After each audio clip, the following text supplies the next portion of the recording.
کیونکہ دنیا اللہ نے جو بنائی ہے یہ جگہ ہی آزمانے کے لیے ہے.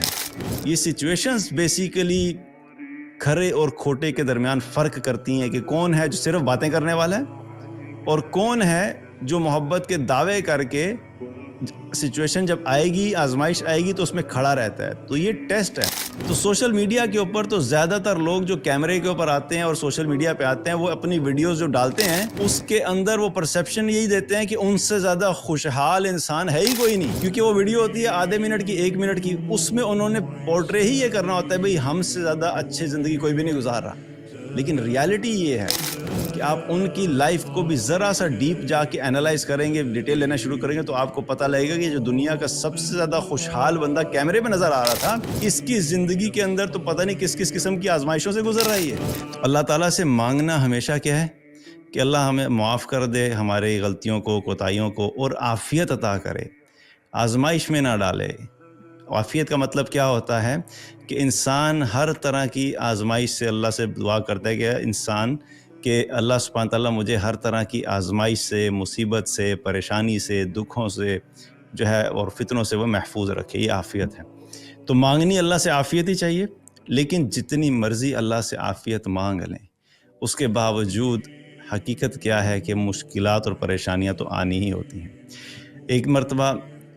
ایک شخص نبی کریم صلی اللہ علیہ وسلم کے پاس آیا اور آ کے عرض کی کہ اے اللہ کے رسول صلی اللہ علیہ وسلم مجھے بتائیے کہ جب میں اللہ سے سوال کروں تو میں کیا سوال کروں. اکثر دن میں آتا ہے نا کہ ہم جب کوئی دعا مانگنا چاہتے ہیں تو ہمارے دل میں خیال آتا ہے کہ بڑی کوئی خاص قسم کی دعا ہونی چاہیے،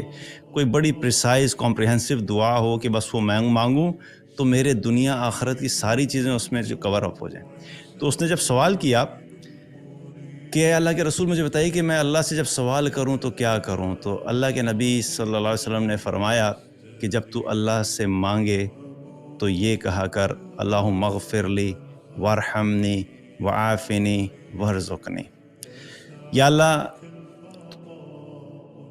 تو مجھے معاف کر دے، یا اللہ تو مجھ پہ رحم فرما دے، یا اللہ تو مجھے عافیت عطا فرما، یا اللہ تو مجھے رزق عطا فرما. اور پھر آپ صلی اللہ علیہ وسلم نے فرمایا کہ جب تو اللہ سے یہ مانگے گا تو ان کلمات کے ذریعے سے اللہ سبحانہ تعالیٰ تیرے لیے دنیا اور آخرت کی تمام بھلائیوں کو ایک جگہ پہ جمع کر دیں گے. یعنی کہ یہ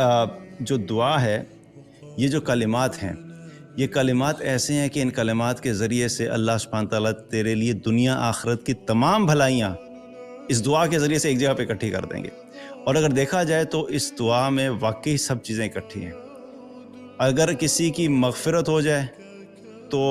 بہت بڑی اچیومنٹ ہے بھئی، کسی کو اللہ نے معاف کر دیا تو وہ کامیاب ہو گیا.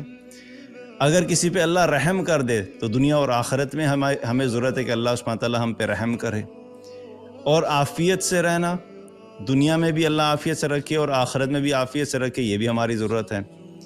اور اللہ سے رزق کا مانگنا کہ اللہ ہمیں رزق عطا کرے، دنیا اور آخرت دونوں میں ہمارے لیے ضرورت ہے. اور آخرت میں بھی رزق اس اعتبار سے کہ رزق کا مطلب یہ نہیں ہے کہ جس طرح دنیا میں ہم نے روٹی کھانی ہے اور اس کو ہم رزق سمجھتے ہیں تو آخرت میں بھی ہمیں روٹیوں کی ضرورت ہوگی. رزق کا مطلب کیا ہوتا ہے کہ ایک اچھی بہترین زندگی گزارنے کے جتنے بھی اسباب ہوتے ہیں وہ سارے اللہ اکٹھے کر دے تاکہ ایک اچھی زندگی گزر جائے. تو اچھی زندگی ہمیں دنیا میں بھی چاہیے اور آخرت میں بھی چاہیے ہے. تو اسی لیے یہ 4 کلمات ایسے ہیں جن کے ذریعے سے اللہ سبحانہ تعالیٰ،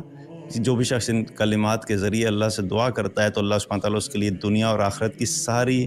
بھلائیاں جو ہے وہ جمع کر دیتا ہے. تو اس سے پتہ کیا لگا کہ اللہ سبحانہ تعالیٰ سے ہمیشہ مانگنی تو کیا ہے، عافیت ہی مانگنی ہے. لیکن ریالٹی چیک یہ ہے کہ سب کچھ مانگنے کے باوجود بھی اللہ سبحانہ تعالیٰ انسان کو آزمائشوں سے ضرور گزارتا ہے، کیونکہ دنیا اللہ نے جو بنائی ہے یہ جگہ ہی آزمانے کے لیے ہے. الذی خلق الموت والحیات لیبلوکم ایکم احسن عملا. اللہ نے بڑا کلیئر کر کے بتا دیا کہ یہ زندگی موت کے درمیان کا جو سفر ہے تمہارے پاس، اس کا مقصد ہی یہ ہے کہ میں دیکھنا چاہتا ہوں تم میں سے کون اچھا عمل کر کے آتا ہے. تمہیں ڈیفرنٹ سچویشنز میں ڈالا جائے گا، تمہیں ٹیسٹ کیا جائے گا. تم میں سے کتنے لوگ ہیں جو دعوے کرتے ہیں کہ ہم اللہ کو ماننے والے ہیں، اللہ سے محبت کرنے والے ہیں، تو اس محبت کا ٹیسٹ تو ہوگا. دنیا میں بھی ایسا ہی ہوتا ہے کہ کسی انسان کی سنسیئرٹی، لائلٹی یا اس کی محبت کو ٹیسٹ کرنا ہو تو اس کو چیک کرنا ہو تو اس کو ٹیسٹ میں ڈالا جاتا ہے کہ جب سچویشن آئے گی تو پھر پتہ لگے گا بھی کتنے تم اپنے سچے ہو اپنے دعووں میں. بڑے بڑے جگرز جو ہوتے ہیں وہ ویسے تو کہتے ہیں جگر پریشان ہوا تو فکر نہ کری تیرا بھائی تیرے ساتھ ہے، اور جب پریشانی آتی ہے تو جگرز کو فون کریں تو جگرز کا فون آف جاتا ہے، کہ اس کو پتہ لگ جاتا ہے کہ بھائی اب اس کو پیسے چاہیے، تو وہاں پہ بڑے بڑے جگرز کیا ہوتے ہیں، بھاگ جاتے ہیں، غائب ہو جاتے ہیں۔ تو یہ سچویشنز جو ہوتی ہیں، یہ سچویشنز بیسیکلی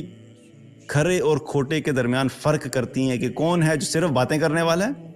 اور کون ہے جو محبت کے دعوے کر کے سچویشن جب آئے گی، آزمائش آئے گی تو اس میں کھڑا رہتا ہے۔ تو یہ ٹیسٹ ہے، تو اللہ سبحانہ تعالیٰ نے ٹیسٹ تو کرنا ہی ہے، اور اسی لیے اللہ سبحانہ تعالیٰ نے قرآن میں بہت کیٹاگوریکلی ہمیں چند چیزوں کے بارے میں بتا دیا کہ ٹیسٹ جو ہوگا، آزمائش جو ہوگی وہ کن کن چیزوں میں ہوگی۔ اللہ سبحانہ تعالیٰ نے فرمایا وَلَنَبْلُوَنَّكُمْ بِشَيْءٍ مِّنَ الْخَوْفِ وَالْجُوعِ وَنَقْصٍ مِّنَ الْأَمْوَالِ وَالْأَنفُسِ وَالثَّمَرَاتِ وَبَشِّرِ الصَّابِرِينَ، کہ یاد رکھو کہ ہم لازمی تمہیں آزمائیں گے، کبھی خوف سے آزمائیں گے، کبھی بھوک سے آزمائیں گے، کبھی جان کے نقصان سے آزمائیں گے، کبھی مالوں کے نقصان سے آزمائیں گے، کبھی باغات کے نقصان سے آزمائیں گے، اور خوشخبری ان لوگوں کے لیے جو صبر کریں گے اس سچویشن میں۔ تو اس سے زیادہ کلیئر تو پتہ نہیں لگ سکتا ہمیں کہ بھئی آزمائش تو ہونی، جب اللہ نے کہا ہے کہ آزمائیں گے۔ اللہ سبحانہ تعالیٰ نے اس آیت میں یہ نہیں کہا کہ ہو سکتا ہے کہ تمہیں آزمایا جائے، اللہ تعالیٰ نے کہا نہیں، آزمائیں گے ہم تمہیں۔ کبھی ایک آزمائش ہو سکتی ہے، کبھی ایک سے زیادہ آزمائشیں ہو سکتی ہیں، کسی ایک وقت میں کبھی اللہ سبحانہ تعالیٰ سیکوینس میں آزما سکتا ہے۔ ایسے بھی آزمائش آتی ہے کہ انسان پہ کبھی پہلے جو ہے وہ بیماری آئی، اور بیماری میں جب آئی تو انسان پریشان ہو گیا کہ اب میرے پہ بڑی مشکل آئی ہوئی ہے، اور پھر جب بیماری ٹھیک ہو جاتی ہے کہتا ہے اللہ کا شکر ہے یہ ٹھیک ہوگی، اب وہ ایکسپیکٹ کرتا ہے کہ اب زندگی نارمل گزرے گی، اچانک کیا ہوتا ہے، جاب چلی جاتی ہے، اب ایک اور پریشانی آ گئی، پھر وہ جاب ڈھونڈنے کے چکر میں لگا رہتا ہے، جب جاب دوبارہ مل جاتی ہے وہ کہتا ہے الحمدللہ اللہ کا شکر ہے بڑا سکون ہو گیا، وہ آتی ہے پتہ لگتا ہے ایکسیڈنٹ ہو گیا،